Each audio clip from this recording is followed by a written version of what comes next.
Pergi ke pasar membeli kopi, duduk sejenak sambil menikmati. Banyak yang tanya kanan dan kiri, Bawaslu ngapain aja sih sebenarnya ini? Assalamualaikum warahmatullahi wabarakatuh. Halo Sobat Bawaslu, selamat datang di podcast Kalteng Mengawasi episode kedua. Saya Ripkah Philadelphia yang akan menemani Sobat Bawaslu di episode kali ini. Dan tema kita pada hari ini yaitu Bawaslu ngapain aja sih? Memang Bawaslu identik dikenal dengan pengawasan di lapangan. Namun kita akan membahas peran penting sekretariat sebagai penggerak di balik layar. Mulai dari dukungan administrasi, pengelolaan anggaran, hingga memastikan tata kelola kelembagaan berjalan profesional dan akuntabel. Bersama kita sudah hadir Kepala Sekretariat Bawaslu Provinsi Kalimantan Tengah, Bapak Karnelis Kamarudin, yang sebelumnya menjabat sebagai Kepala Sekretariat Bawaslu Provinsi Sumatera Barat dan juga diakui sebagai salah satu terbaik dalam seleksi terbuka pejabat pimpinan tinggi Pratama Kepala Sekretariat Bawaslu Provinsi tahun 2019. Dan belakangan, Bapak Karnelis bertugas di Bawaslu Provinsi Kalimantan Tengah sejak Juni tahun 2025 dan terhitung sudah 8 bulan berjalan. Mari Sobat Bawaslu kita kupas bersama, sebenarnya Bawaslu ngapain aja sih, khususnya dari peran strategis sekretariat. Halo Bapak, selamat pagi. Selamat pagi. Assalamualaikum warahmatullahi wabarakatuh. Kabar Bapak pasti saya yakin sehat. Alhamdulillah, sehat-sehat aja. Iya, Pak. Baik Pak Karnelis, kalau kita mundur ke awal perjalanan, bagaimana cerita Bapak pertama kali bergabung di Bawaslu hingga akhirnya dipercaya menjadi Kepala Sekretariat Provinsi, Pak? Baik, memang perjalanan karir seorang PNS sudah menjalaninya sedemikian rupa. Nah, saya itu sebetulnya pegawai pemerintah daerah Provinsi Sumatera Barat yang awalnya ditugaskan ke Bawaslu Provinsi Sumatera Barat selaku Kepala Sekretariat. Ternyata yang saya rasakan selama menjadi PNS dengan berbagai jabatan yang telah saya laksanakan di Pemda Provinsi Sumatera Barat, ternyata di Bawaslu suatu lembaga yang sangat unik bagi saya karena selama ini saya bekerja sifatnya teknis. Ternyata warna-warna di Bawaslu ini luar biasa dan sangat menantang sekali bagi saya selaku Kepala Sekretariat yang berfungsi memberikan supporting anggaran, supporting sarana prasarana, dan supporting sumber daya manusia untuk memfasilitasi tugas anggota Bawaslu yang terdiri dari ketua dan anggota. Itu saya lakukan dan sangat menarik dan sangat menantang bagi saya.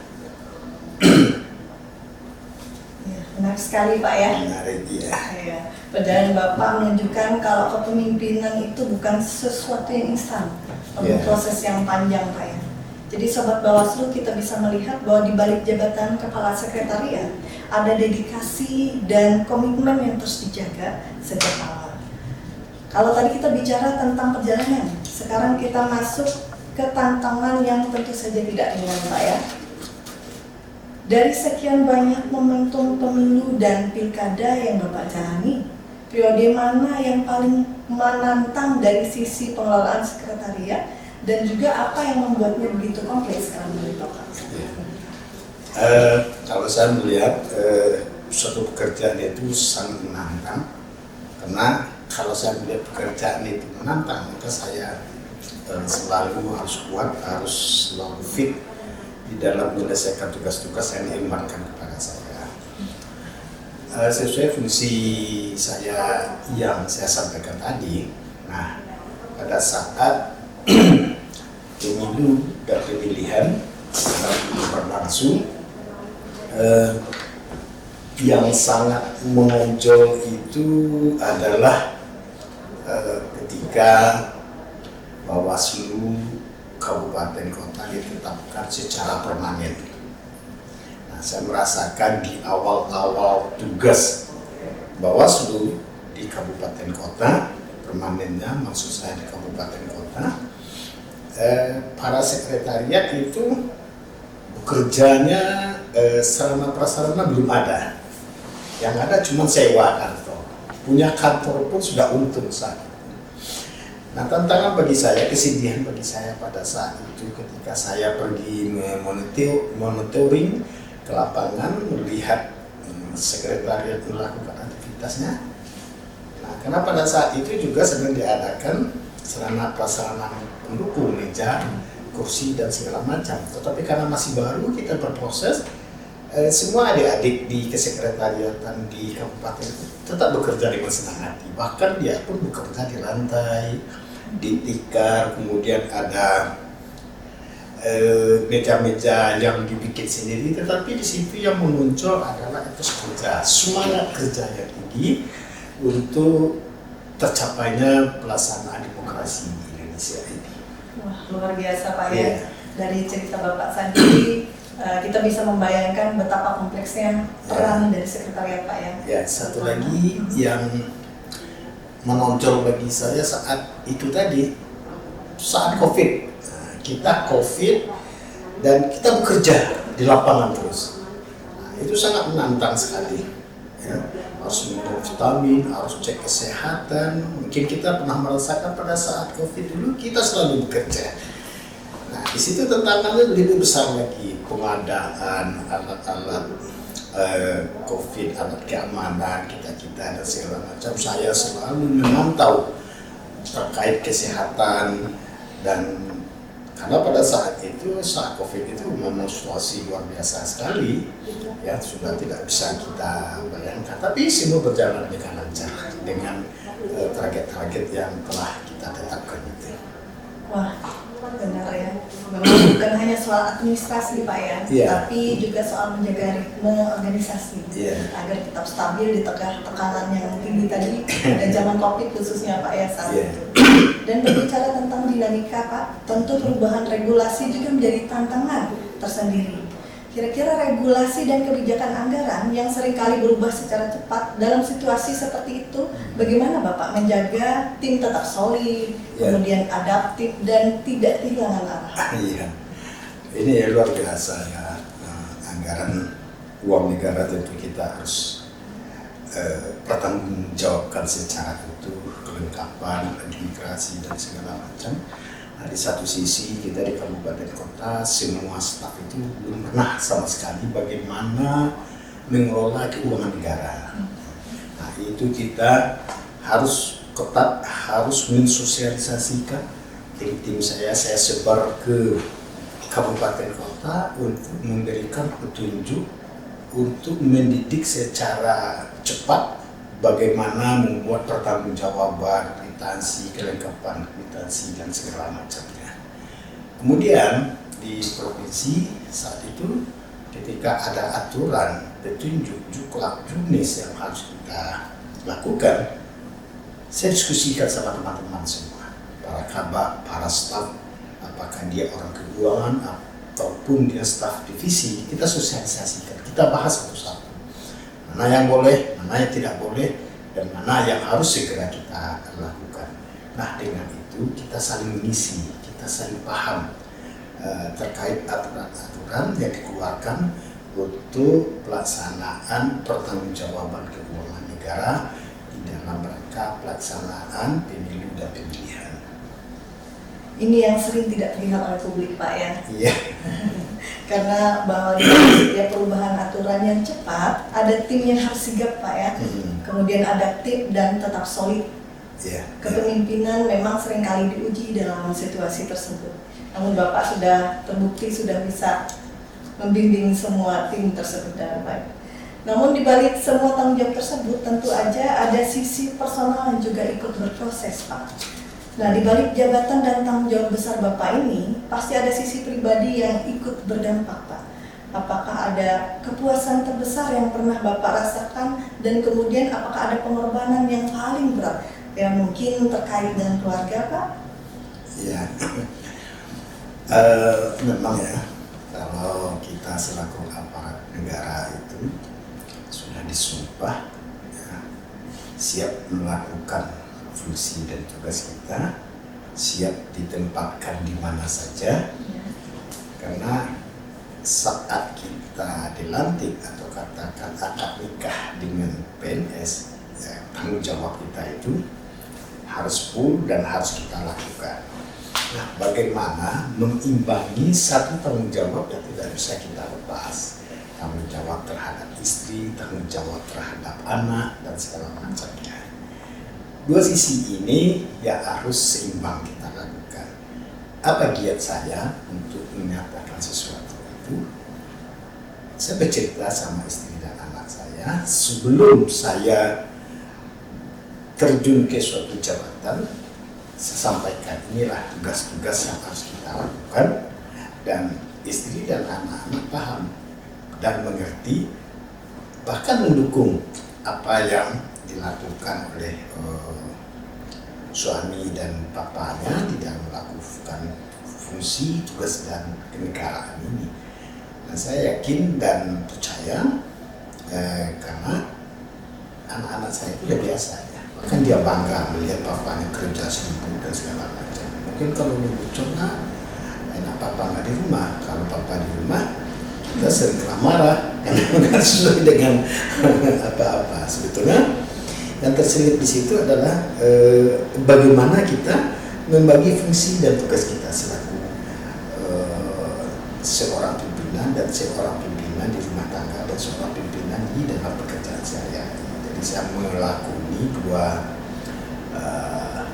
bagian, pimpinan selaku dalam suatu organisasi untuk mendukung tugas-tugas kenegaraan. Di satu sisi saya juga punya tanggung jawab seorang bapak di dalam rumah tangga. Nah, tentu ada untung ada ruginya bagaimana kita mengecilkan ya, fungsi-fungsi tersebut. Pasti ada sesuatu yang dirugikan, ada sesuatu yang diuntungkan, tetapi kita kecilkan risiko-risikonya. Saya rasa begitu. Terima kasih Pak sudah berbagi secara personal ya. Dan ini menunjukkan bahwa tugas menjaga demokrasi bukan hanya soal profesional, tapi juga dukungan dari keluarga sangat besar Pak ya. Jadi pengorbanan dan komitmen yang tulus. Jadi Sobat Bawaslu, kita tahu bahwa di balik jabatan ada sisi kemanusiaan yang sangat kuat. Nah Pak, sekarang kita masuk ke pertanyaan yang sering muncul di masyarakat Pak. Masyarakat seringkali bertanya sesuai tema kita pada hari ini Pak. Kalau Bapak bisa kami minta tolong jelaskan secara sederhana Bawaslu itu ngapain aja sih? Dan di dalamnya sebenarnya peran sekretariat itu seberapa penting? Gitu. Ya, baik. Memang ya tahapan itu sudah jelas. Ya, tahapan itu sudah jelas waktu dan saatnya. Nah, orang berpikir mungkin itu karena kita juga kurang mensosialisasikan apa yang kita lakukan pasca tahapan. Nah, kalau tahapan kan jelas lah apa kita lakukan, pengawasan, turun ke lapangan dan segala macamnya, bikin regulasi, melaksanakan regulasi. Nah, itu butuh waktu 2 kali 24 jam. Nah, itu selesai semuanya. Kondisi saat sekarang kita mengisi. Ya, kita mengisi apa yang kita isi, kemampuan kita selaku orang-orang yang mengawasi untuk persiapan pengawasan pemilu atau pemilihan ke depannya. Itu yang kita isi. Apa wujudnya? Wujudnya kita selalu melakukan diskusi dengan kawan-kawan, dengan kabupaten kota, dengan masyarakat. Kemudian internalnya kita mengaji aturan-aturan. Kemudian internalnya lagi kita mengevaluasi apa yang telah kita lakukan, dan kita minta pendapat daripada masyarakat, perbaikan-perbaikan. Itu yang kita lakukan. Nah, itu butuh waktu, bukan gampang. Itu yang pertama. Yang kedua, ruang itu kita isi untuk kesiapan kesekretariatan. Ya, di situ kita di Kalimantan ini mempunyai Bawaslu Kabupaten Kota yang harus siap menjadi unit kerja mandiri. Artinya kabupaten kota itu sudah punya, walaupun dia sudah permanen, semua sudah permanen dan harus kita isi dengan jabatan-jabatan. Ya. Dan untuk menjadi UKM itu yaitu kelengkapan administrasi, orangnya, pendidikannya, itu yang kita kejar. Kemudian nanti naik level lagi yaitu menjadi satker. Ya, selama ini anggaran berada di provinsi, kita serahkan ke kabupaten kota yang ada di Provinsi Kalimantan Tengah. Nah, proses untuk mencapai itu bukan memakan waktu 1-2 hari, butuh waktu yang panjang. Nah, itulah ruang-ruang waktu yang sekarang ini kita lakukan itu. Dan kita juga melakukan membuka, artinya suatu lembaga itu informasi, jendela-jendela informasi, seperti kita punya Instagram, kita punya TikTok, kita punya Facebook. Itu suatu alat mensosialisasikan apa yang kita lakukan sehingga masyarakat dengan gampangnya melihat.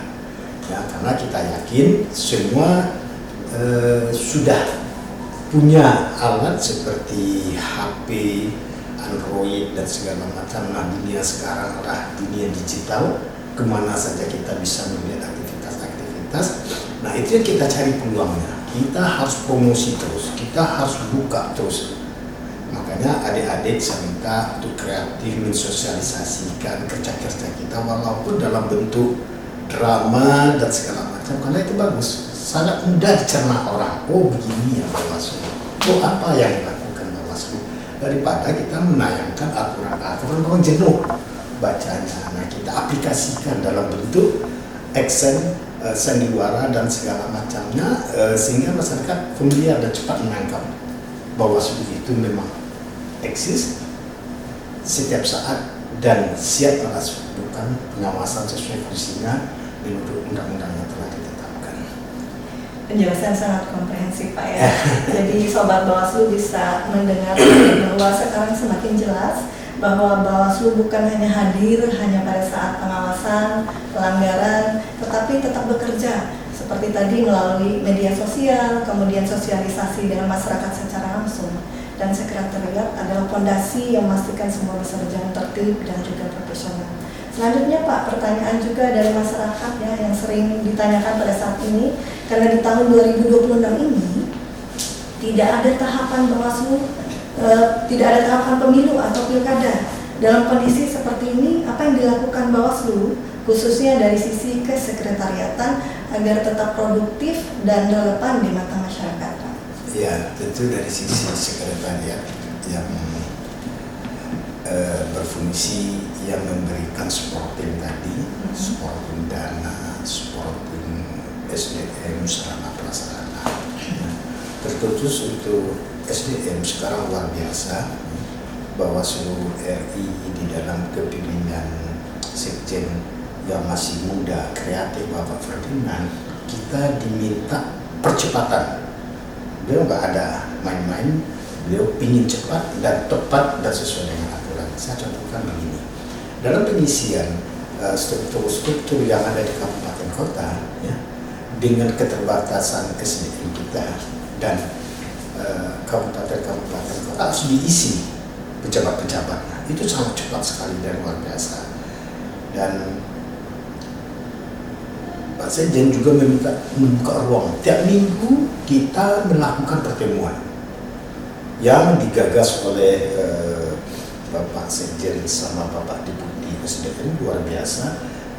Itu adalah pertemuan mengumpulkan masalah-masalah di lapangan, provinsi dan kabupaten kota, dan apa solusinya. Apa solusinya yang harus kita tindak lanjuti. Itu tiap minggu kita lakukan. Apakah dari sisi keuangan, dari sisi aset, dari sisi SDM, pelatihan, pendidikan, luar biasa. Jadi kita provinsi harus selaras dan seiring dengan RI dan kabupaten kota juga seperti itu untuk melakukan kebijakan-kebijakan itu sendiri. Nah, itulah yang kita lakukan di dalam hal ini untuk membangun kesekretariatan yang matang, yang baik dalam menghadapi pemilu ke depannya. Menarik sekali Pak ya. Artinya meskipun tidak ada tahapan pemilu, bukan berarti Bawaslu berhenti bekerja Pak ya. Ya. Justru di masa inilah penguatan kelembagaan dan konsolidasi internal dilakukan. Jadi berbicara tentang penguatan kelembagaan Pak, Ya. apa prioritas utama Bapak ke depan dalam memperkuat tata kelola kelembagaan Bawaslu Provinsi Kalimantan Tengah? Ya, prioritas saya yang pertama tentu saya mengisi kemampuan-kemampuan kita, melahirkan, dan saya selaku kepala sekretariat memancing staf-staf untuk berkreativitas. Luar biasa, banyak program-program yang kita keluarkan, seperti salah satunya untuk sekretariat Rabu Mekar Bersahaja. Saya singkat lagi menjadi Rame Aja. Itu adalah ruang pertemuan dengan internal kesekretariatan di Bawaslu Provinsi. Di situ kita hadirkan seluruh staf, para kabak, keuangan dan segala macam, membicarakan apa yang harus kita lakukan minggu depannya, apa yang telah kita lakukan minggu kemarin untuk sebagai bahan evaluasi. Kemudian minggu besoknya dalam 1 bulan itu kita mengumpulkan kabupaten kota lagi. Kita adakan juga pertemuan melalui Zoom dengan kepala sekretariat kabupaten kota beserta staf. Juga hal yang sama kita lakukan, mendapatkan informasi permasalahan apa saja yang terjadi dan segera kita tindak lanjuti, baik keuangan, baik SDM-nya dan segala macam. Karena kita itu kalau secara totalitas di Provinsi Kalimantan itu ASN P3K itu lebih kurang 300-an orang ya, dengan bermacam-macam background pendidikan dan latar belakang. Nah, itu yang kita satukan. Nah, saya tentu membangun ini meminta kreatif tadi. Ya. Rabu Mekar Bersahaja itu kreativitas dari staf. Dia melontarkan kepada saya ide-ide seperti itu, saya tanggapi dan saya lakukan. Ya, nah, tentu harapan saya ide-ide kreativitas generasi Gen Z sekarang itu ya, harus kita manfaatkan. Mereka serba cepat, beda dengan masa saya dulu. Masa sekarang ini cepat ya. Tinggal kita menggawangi, tinggal kita menjaga. Oh, ini nggak boleh, oh ini boleh, oh ini harus didalami, oh ini harus kita kembangkan. Itu aja yang saya lakukan. Semoga kedepannya Bawaslu terkhusus untuk Kalimantan Tengah ini lebih terkenal, lebih maju di lingkungannya. Mungkin itu. Misi yang sangat strategis sekali Pak ya, di mana penguatan tata kelola memang menjadi kunci agar Bawaslu semakin dipercaya dan dikenal masyarakat. Yeah. Dan tentu regenerasi menjadi bagian penting dari keberlanjutan organisasi Pak. Nah, bagaimana harapan Bapak terhadap staf dan generasi penerus di sekretariatan, karena ada pepatah Pak, setiap orang ada masanya, setiap masa ada orangnya. Karena pasti ada yang akan melanjutkan estafet kepemimpinan di Bawaslu ini. Menurut Bapak bagaimana Pak? Iya, itu tadi. Saya melihatkan pola-pola kerja, saya melihatkan keinginan-keinginan. Nah, itu harapan saya berdampak kepada staf. Oh, ternyata Bapak ini orangnya cepat. Ternyata Bapak ini butuhnya begini begitu. Nah, tujuan saya adalah menumbuh kembangkan kreativitas tadi. Dia punya cita-cita, dia punya target untuk lebih maju daripada sekarang. Karena jenjang PNS itu kan dari bawah sampai ke atas. Nah, tentu di antara mereka ada menonjol, di antara mereka ada yang lebih. Itulah yang lebih diprioritaskan, dan yang kurang bukan kita tinggalkan, kita tempel mereka yang baik, kita tempel kepada orang yang belum mungkin melahirkan kreativitasnya, maka dampak positifnya tentu yang belum ingin lebih baik daripada sebelumnya, karena ada pancingan tadi dari kawan-kawannya misalnya. Karena saya selalu mendesak, saya selalu minta cepat tanggap dan sesuai dengan aturan-aturan yang telah ditetapkan. Wah, pesan yang sangat bermakna Pak ya, di mana regenerasi bukan hanya soal mengganti atau pergantian jabatan, tapi juga tentang menanamkan nilai dan budaya kerja yang berintegritas. Baik Bapak, sebelum kita akhiri, dan mungkin ini adalah pertanyaan penutup Pak ya, yang lebih personal, apa moto hidup atau prinsip yang selalu Bapak pegang dalam menjalankan tugas yang penuh dinamika saat ini? Oh ya, saya selalu menemukan kepada jajaran saya bahwasan kita adalah tim yang kuat, bukan perorangan yang hebat. Semuanya harus hebat, yaitu tim. Jadi tim yang super. Maka saya sering mengatakan kita adalah super tim. Yang super itu adalah tim, bukan perorangan. Kalau perorangan ya kayak Superman, kan kita dibodohi. Masa Superman bisa terbang, manusia bisa terbang, bisa mendorong kereta api, bisa mengubah laut juga menjadi gelombang besar, hanya satu orang. Itu enggak.